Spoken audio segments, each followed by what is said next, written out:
In July 2005, 4 men born and brought up in Britain carried out terrorist attacks in London. Nobody saw it coming. Following that attack, the then Labour government set up the Preventing Violent Extremism programme in an attempt to isolate, prevent and defeat violent extremism. One of the organisations they chose to work with was the East London-based Active Change Foundation, founded by Hanif and Imtiaz Kadir. And around the neighbouring sort of roads, there's lots of problems with the young Muslims, so I wanted to bring them in. For years the brothers had been warning young Muslim men were being groomed for terrorism. Now people were listening.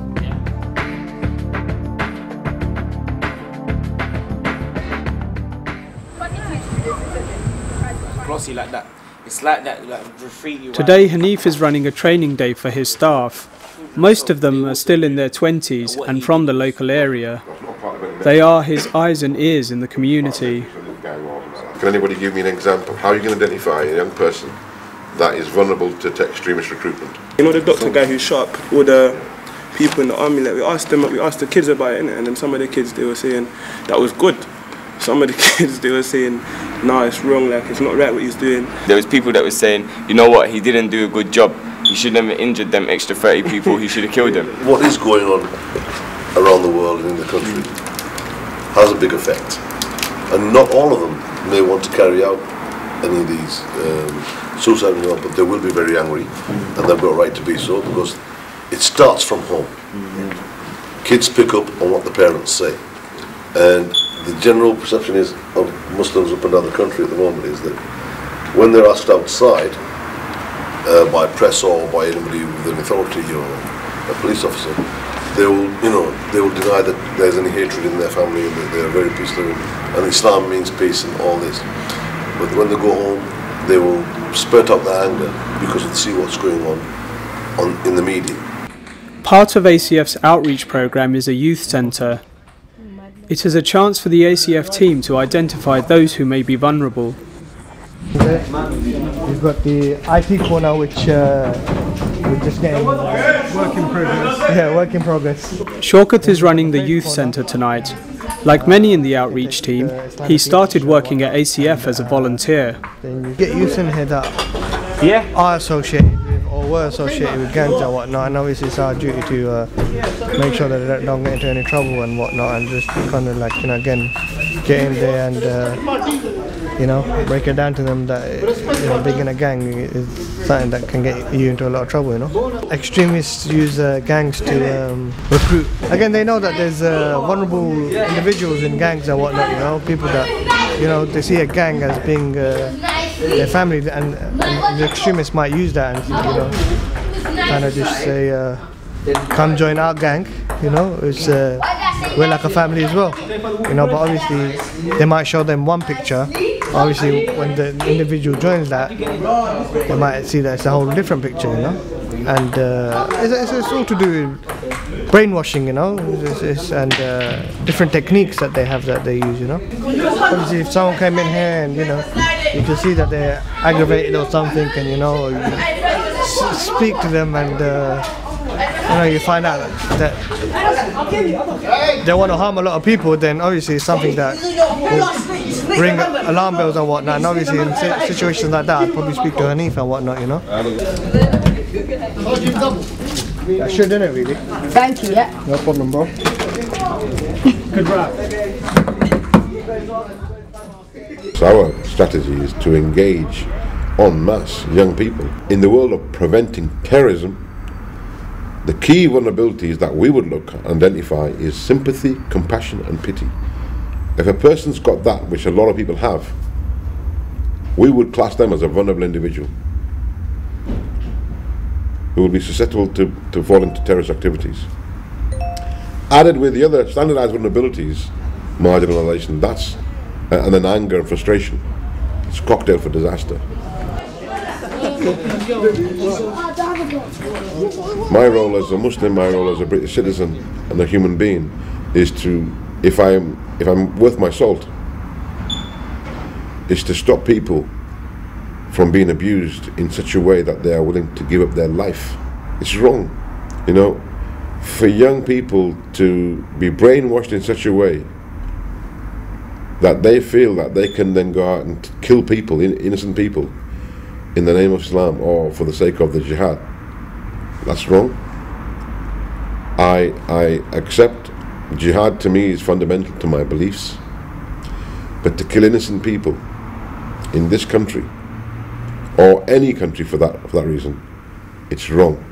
The mentality of Al-Qaeda and groups that are inspired by them doesn't go hand in hand with Islam. It was on the streets of East London, in Hanif's neighbourhood, that the 2006 plot to blow up 10 airliners over the Atlantic was hatched. You know, we were the ones that were talking about this kind of stuff, you know, in 2003, 2004. A lot of the local authorities, a lot of the policymakers weren't listening at that time.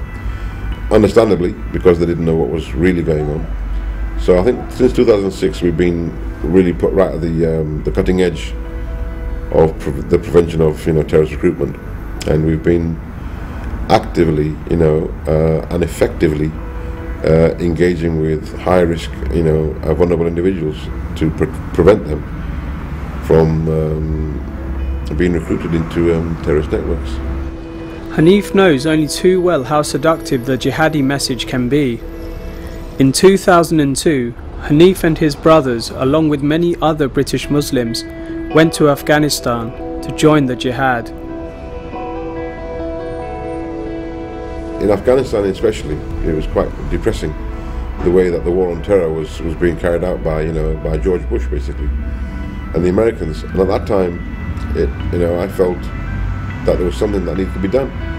So we started to fund, you know, the innocent victims. We started to fund the, you know, the civilians that were being caught up in the conflict. And one thing led to another, and it was like it wasn't enough. We wanted to do more. And then when you look into it more, you see a lot of the attitudes of the American soldiers that were blatantly standing over dead bodies of children and women in a very arrogant attitude. And that's what really, I didn't agree with that. And it was something that I wanted to do more meaningful, to stop that kind of nonsense and that kind of, you know, disrespect for human life. So I went to Afghanistan, you know, to fight the jihad. What he saw there would change his life. I saw Arabs being very arrogant and very disrespectful towards Pakistani Muslims. I saw Somalians go in and get disrespected and mistreated, you know, like the Sudanese, by the Arabs and by some of the Talibs. I didn't want to get caught up in a conflict where there was hypocrisy, where there was mistrust amongst those that were there to support the innocent people. If the Americans were blatantly disregarding human life, then so were the people that were there fighting them. You know, the Al-Qaeda network, you can say. And that was, for me, it wasn't right.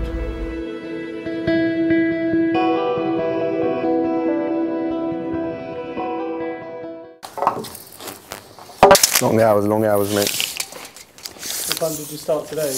I actually started late today. Normally I'll start at 9. Naz is a team manager and, like Shaukat, began working at ACF as a volunteer. There is, you know, like, you know, some people will say, no, there's no problem with extremism, you know, we haven't got no problem. But there is. One of our staff, he was involved in that and he got sentenced. So yeah, it is real. And him himself, I've had many conversations with him, and you know, I never knew myself, like, I was like, wow, I never knew how deep it could get. Do you think Muslims feel excluded in British society? I mean, it depends. I can't speak for the whole of Muslims in UK, but I don't know. I feel some people, some do, some don't. You know, it depends on, you know, how the person is. You know, sometimes at first, you know, before I was educated, now I felt, you know, just by having a bed. I mean, I've been to other countries where I have been, you know, questioned, and even just being at the airport, and I feel like, you know, it's only that I'm only getting questioned because, one, I'm Pakistani and I've got a bed and I'm Muslim, so that does affect you there. And how do you deal with that yourself? I mean, you know, this is the issues we're going to face, and you know, this is what it is. But you know, I don't got to take it out on these people. I mean, I just, you know, be patient. Even for well-established organisations like ACF, getting the Muslim community to sign up is a challenge. Many in the community see ACF as government agents, there to spy on fellow Muslims. I remember years ago when I started this work, I was going to the mosques and I was going to other places to tell them that our young people are involved in drugs, prostitution and violent crime. And they wouldn't accept that. It's the same way they're not accepting that our young people are being groomed to become suicide bombers in this country. They don't accept that there is a problem. They accept there's a problem for them by Western governments. They believe it's a conspiracy. No matter what happens, they always play the victim. And it's wrong. Yes, we are victims. Muslims are victims of what's happening around the world. This is a fact. There's no, you know, I'm not going to hide from that. I'm not going to change the words on that. What is also happening is Muslims are being used by fellow Muslims to carry out suicide attacks on innocent people, and the majority of time is against their own Muslims. So overall, yes, we are victims, but we can't say that, you know, whatever is being done by the West. By burying your head under the sand doesn't mean the problem is going to go away.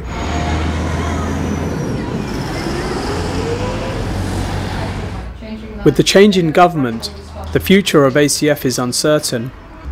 The coalition government is currently reviewing the Preventing Violent Extremism programme, but Hanif is unequivocal about how important their work is.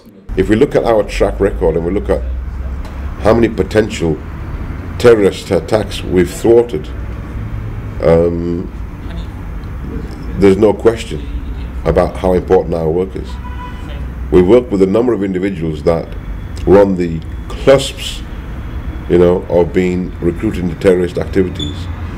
Self-starters who were preparing and planning how to make explosives.